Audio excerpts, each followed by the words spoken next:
afaan Ingiliffaa guutumaan guutuutti baruu barbaaddanii yookaan ammoo akka warroota faranjiitti akka warra Ingiliziitti haasa'uu barbaaddanii akkas taanaan waan kana gochuu qabdan. Innillee maalidhaa?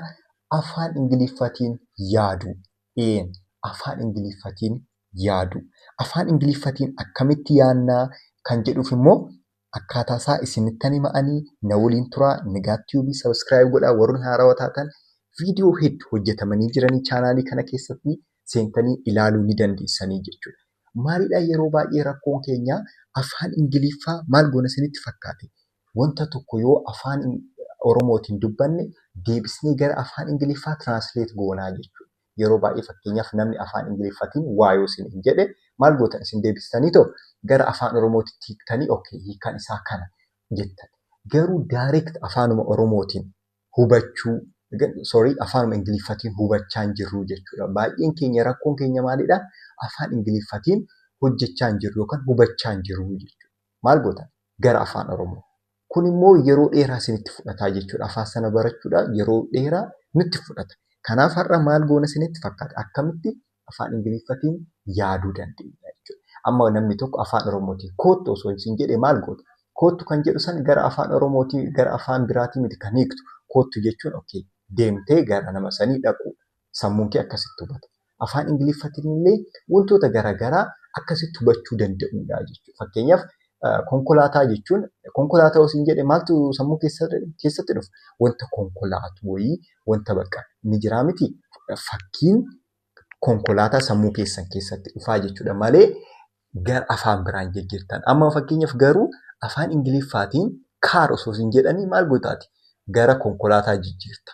Konkolaataa immoo deebistee gara fakkii saniitiin wal qabsiistaa jechuudha. Amma daayireekt maalidhaa kanaan har'a isinitti himu jechuudha.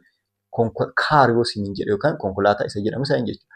Kaar yoo isin jedhe namni tokko sammuu keetitti dafeetoo fakkiin konkolaataa sanii akka dhufu yookaan fakkiin kaarii sanii daayireekt afaan Oromoo kana jidduudhaa balleessuudha jechuudha. Maaliif afaan barri kan jennu akkasitti yoo jidduudhaa balleessine waan ta'eef jechuudha.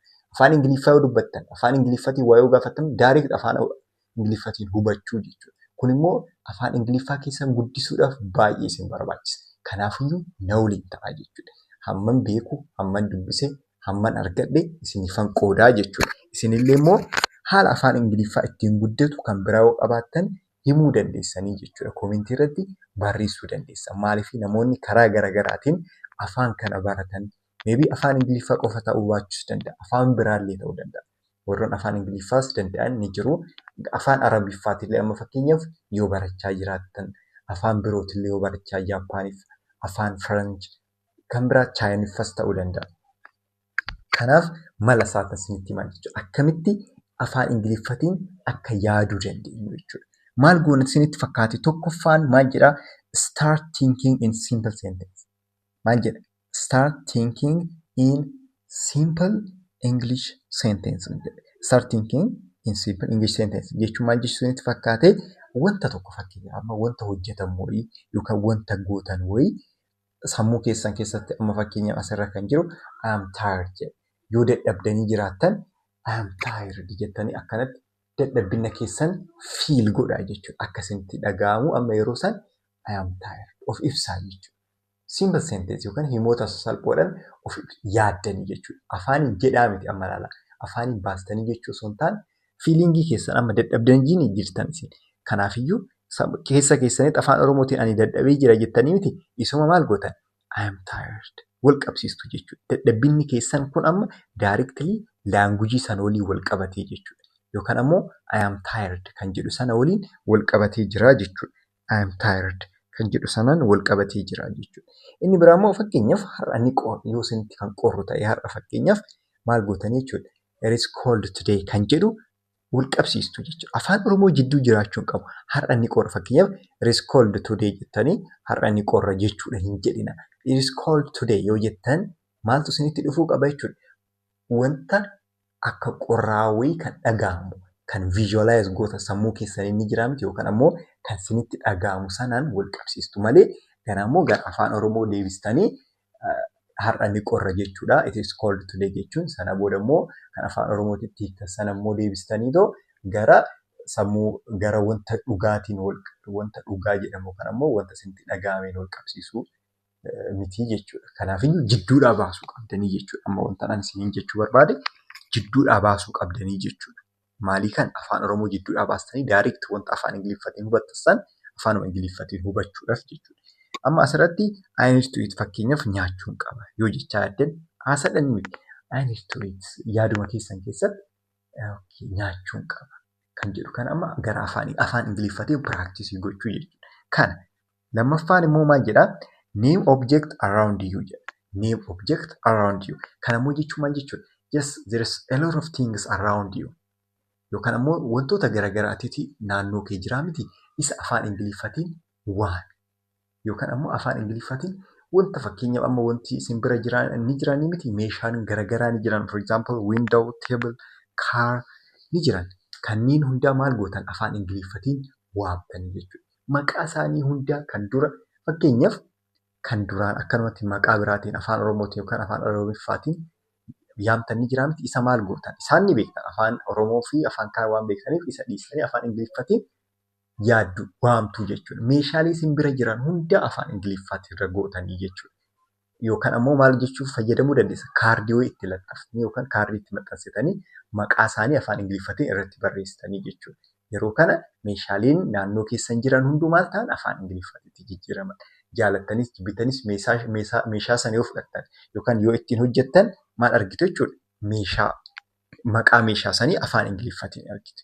So maal godha yeroo san sammuun keessan jaalatee osoo hin taane dirqiisaa maal godha? Afaan Ingiliffatiin yaadaa jechuudha yeroo san. Inni sadaffaan ammoo maal jedhaa? Use English for your inner voice jedha.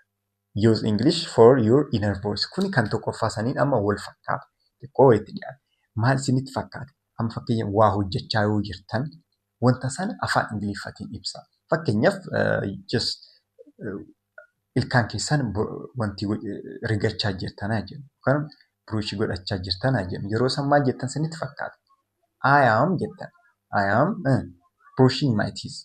Afaan keessanii haasa'aa jechuun inner voice keessan yookaan ammoo keessa keessan keessatti maal gootanii haala kanaan yaaddu jechuudha. I'm brushing my teeth. Okay. Ilkaan keessan burushaa jirtan waan ta'eef iyyuu I'm brushing my teeth jettanii yaaddu jechuudha. Wanta godhaa jirtan san afaan Ingiliffatiin yaadu. Ifaa miti. Fakkeenyaaf yoo wanta kana nan jaaladha jettanii yaaddan I like this. Wanta sana maalidha jechuudha? Sammuu keessaniin kan yaada kan wanta jechuu heddan sana sammuu keessan keessatti yaadu jechuudha. Fakkeenyaaf nyaachaa osoo yoo jiraattan sammuu keessan keessatti nyaachatan jira jechuudhaaf I am eating. I am eating. Argatanii miti karaa kana wanta hojjettan dirqama yeroo baay'ee maal gochuudhaa miti jechuudha. Haasaa afaan keessan sagalee keessan baastanii too haasa'uu qofaa miti jechuudha. Maal gochuu dandeessanii akkanatti sammuu keessan keessatti yaaduu dandeessan. Nyaachaa yoo jiraatan I am eating jechuu dandeessanii jechuudha. Okay, inni biraa immoo kan afaan Ingiliffaa keessan guddisuu danda'u keessaa tokko yookaan ammoo afaan Ingiliffatiin akka yaadnu kan nu taasisu keessaa tokko use English to English dictionary. Yeroo baay'ee nuti kan fayyadamnu maalidhaa? Rakkoon keenya dictionary afaan Ingiliffaatii gara afaan Oromiffaatti fayyadama. Actually kunillee yeroo tokko bareeda fayyadamuun isaa jechuudha. Keessattuu eegaltoota jalqabaatiif jechuudha jechoota baay'ee warra hin beekneef. Garuu osoo afaan keenya sirriitti fluent ta'uuf yookaan ammoo sirriitti dubbachuu danda'uuf maal nu barbaachisa? Ingiliffaa gara Ingiliffaa fakkeenyaaf kan akka Oxford Learners Dictionary kan jedhaman ni jiranii. Merriam-Webster's kan hedduudha kan jiranii afaan Ingiliffaatii gara afaan Ingiliffaa kan jechuudha. Isaaf fayyadama. Maal godhan isaan ibsa kennan. Wantuma fakkeenyaaf amma wanti tokko jiraate jechi tokko jiraate jecha sanitti ibsa afaanuma Ingiliffaatiin kennanii jechuudha. So akkasitti maal gochuu dandeessan? Afaan Ingiliffaa keessan guddisuu dandeessan jechuudha. Kan shanaffaa immoo waan jedhaa? Practice with phrases. Practice with phrases jedha. Phrase yookaan immoo gaaleedhaan practice gochuu. Amma jecha tokko yeroo baay'ee sammuu keessanitti jecha tokko hamma guurtan jechuudha. Yeroo jecha tokko fayyadamne yeroo baay'ee bakka sammuun keenya overii ta'a. Yeroo sana hin qabannu jechuudha. Garuu gaaleewwan. Fakkeenya amma hungry jechi jedhu beela. hungry. Beela'uudha yookaan beela miti. Kana maal gochuu dandeessan jechuudha isin. Fakkeenya ani beela'een jira kan jedhuun wal qabsiistanii qabattanii jechuudha. Jecha keessa galchitan. Amma hungry qofa osoo beektanii, beela qofa osoo beektanii jecha sana maal ta'ee si jalaa jechuun takka qofa si jalaa ta'e. Beela'eeraayyuu jechuun beektanii jechuudha. Garuu I am hungry kan jedhu I am hungry, I need to eat something jedhama fakkeenya asirratti. Beela'een jira wanta wayii nyaachuun barbaada. Nyaachuun qaba. I need to eat something. Wanta wayii nyaachuun qaba ani beela'een jira. Asirratti amalaadha beela kan jedhullee jecha san ni argattanii jechuudha as keessaa. Garuu himaan jechaan gaaliidhaan yoo barattan akkanatti moor afaan Ingiliffaa keessaan haasa'uudhaaf illee jechuudha. Amma fakkeenyaaf I adda beekaa, need kan jedhu adda beekaa, eat kan jedhus adda beekaa. Adda beekuun keessan baay'inaan faayidaan qabu jechuudha. Garuu walirratti yoo barattan fakkeenyaaf I am hungry beela'een jira. I am hungry. I need to eat something. Wanta wayii nyaachuun barbaada. Walirratti jechuudha amma kana. Walirratti iyyuu tana osoo qabattanii beela amma beela'een jira waa nyaachuun barbaada kan jedhu ibsattanii jirtu jechuudha. Kanaaf maal gootan fireeziiwwaniin jecha takka kophaa ishee osoo hin taane fakkeenyaaf run kan jedhu fiiguu kan jedhu I am running amma fiigaan jira. Wanta tokko akkasitti jecha jiru sana maal gootanii jechuudha gara fireezii jijjiirtanii fayyadamuun baay'ee gaariidha jechuudha. Okay, jaaffaan immoo maal jedha? Do English shadowing out loud jedha. Do English shadowing out loud jedha. Maal gochuudha? Fakkeenyaaf fiilmiiwwan ni jiranii. Fiilmiiwwan afaan Ingiliffaa kana isaanuma waliin jettuu jechuudha.